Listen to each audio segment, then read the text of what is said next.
Oke, jadi tahap selanjutnya yaitu membuat barang dan biaya untuk produksi. Nah, sebelumnya kita sudah dijelaskan bagaimana mengimpor barang ya. Nah, jadi sebenarnya barang ini bisa diimpor melalui Excel atau dibuat secara manual. Nah, jadi di sini membuat barang dan biaya. Jadi barang itu ada dua jenis untuk produksi ini, yaitu barang dan biaya. Jadi untuk pembuatan bahan baku dan biaya yang terlibat dalam proses produksi dilakukan melalui menu persediaan barang dan jasa. Jika sudah mengaktifkan fitur manufaktur. Jadi, nah, Anda lihat tipe bahan baku dan diproduksi ini akan muncul jika kalau kita sudah aktifkan di Accurate Store, yaitu modul manufakturnya ini harus kita install dulu ya. Nah, kita install dulu. Baru muncul manufaktur. Modul manufaktur sekaligus barang dan jasa ini ada pilihan tipe persediaan bahan baku atau diproduksi. Bahkan di sini juga ada namanya biaya produksi. Nah, jadi semuanya akan ditambahkan di sini.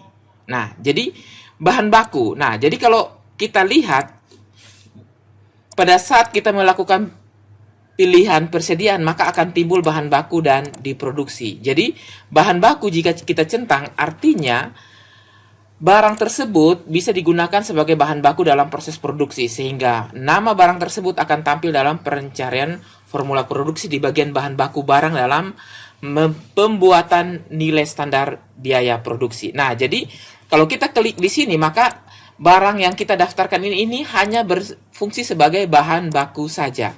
Nah, jadi kalau kita lihat ya, saya buka kembali yang sudah saya impor. Nah, di sini saya kosongkan saja dulu.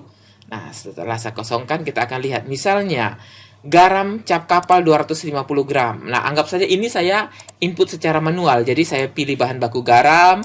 Setelah itu, saya masukkan kode barang. Saya masukkan nama barang. Di sini saya pilih persediaan. Dan saya centang bahan baku. Nah, satuannya gram dan satuan 2 adalah bungkus. Di mana satu bungkus sama dengan 250 gram. Nah, seperti itu. Jadi garam ini hanya bisa digunakan untuk sebagai bahan baku. Tidak bisa kita lakukan produksi garam. Nah, itu maksudnya. Setelah Anda klik atau isi seperti ini, Anda bisa klik lagi di bagian penjualan pembelian. Nah, klik satuannya bungkus ya untuk satuan beli yang ini. Dan harga beli bisa Anda masukkan dan masukkan nilai PPN-nya. Nah, ini ya, saldo ini hanya untuk menunjukkan saldo di gudang pada saat sekarang ataupun kuantitas saldo awal. Nah, lain-lain ini hanya untuk nomor seri saja dan akun. Jadi, akun ini dia akan sesuaikan pada saat Anda memilih kategori. Ya, pada saat Anda memilih kategori, maka dia akan sesuaikan. Misalnya ya, saya kasih contoh. Misalnya, di sini saya pilih akunnya adalah bahan baku air. Maaf, bahan baku garam. Maka akunnya adalah bahan baku ya.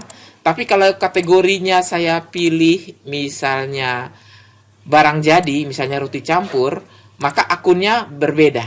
Nah, jadi akunnya akan menyesuaikan sendiri ya, seperti itu. Nah, di sini juga kita bisa menambahkan namanya biaya produksi. Nah, ya, ini oke, sebelumnya diproduksi yaitu barang ini hanya bisa diproduksi saja. Jadi kalau kita lihat pada saat kita melakukan penginputan barang baru, maka kita bisa input di produksi. Sebagai contoh ya, saya buka yang sudah ada. Misalnya namanya adalah sari roti kacang. Nah, jadi sari roti kacang ini hanya dicentang di produksi. Artinya barang ini kita hanya produksi saja. Tidak bisa kita masukkan sebagai bahan baku sari roti ini. Ya, seperti itu ya.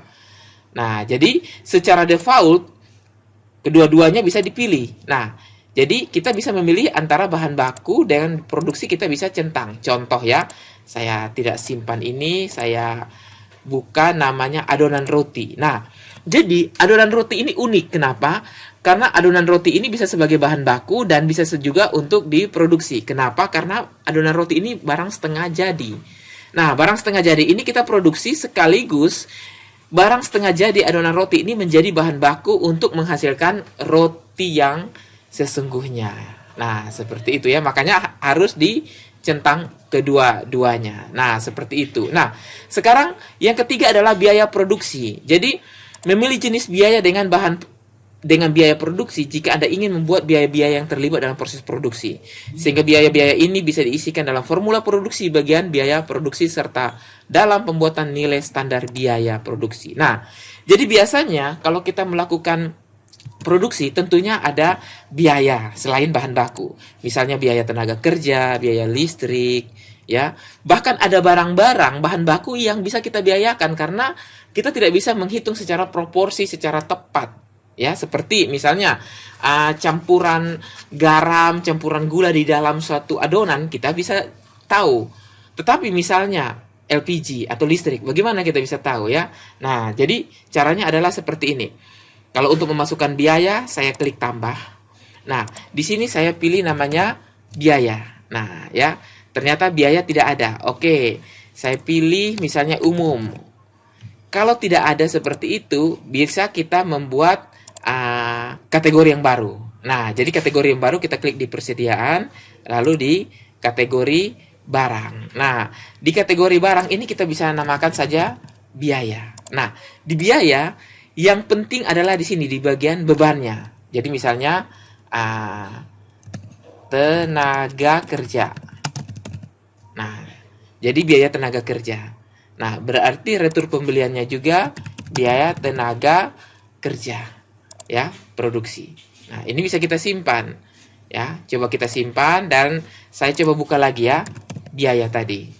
Nah, biaya. Nah, jadi di sini kita lebih mementingkan yaitu untuk beban dan retur pembelian. Juga yang ini ya, pembelian belum ditagih ya. Nah, belum ditagih. Nah, seperti ini. Oke, ini saya bisa rubah misalnya biaya tenaga kerja. Nah, kemudian saya buat satu lagi misalnya overhead ya. Overhead produksi. Nah, di akun ini saya buat saja misalnya di bebannya adalah overhead akunnya. Kemudian di retur pembelian overhead juga, dan belum ditagih di pembelian, belum ditagih dari vendor. Nah, kalau untuk penjualan kita tidak usah isi. Kenapa? Karena kita tidak pernah melakukan yang namanya pembelian ataupun stok persediaan karena ini tipenya biaya. Oke, sekarang saya klik simpan saja ya.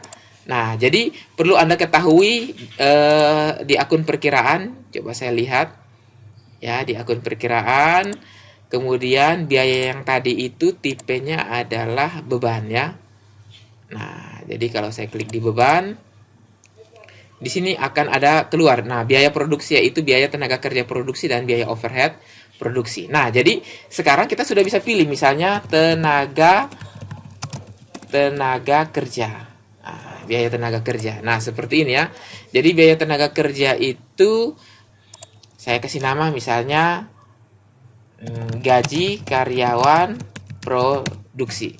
Maka di sini saya pilih namanya biaya produksi. Nah, kita lihat akun-akunnya sudah ada ya yang tadi yang kita isi ini. Biaya tenaga kerja dengan penerimaan barang belum ditagih.